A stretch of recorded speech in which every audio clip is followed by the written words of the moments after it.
Hi guys, welcome to Richard Cabilo YouTube channel. In today's video, I will teach you how to remove face lock in Oppo A5s mobile phone.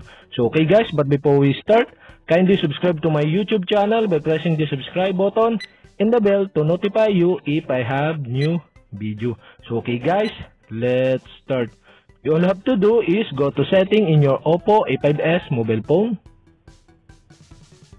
And okay guys, here in settings, okay, scroll down and find the fingerprint face in password. Okay, you'll have to do is click this. And okay guys, here in fingerprint face in password, okay, you can see the face. You'll have to do is click this. And we need to enter the lock screen password. And okay guys, after that, you can see the delete enroll face button. Okay, you'll have to do is click this.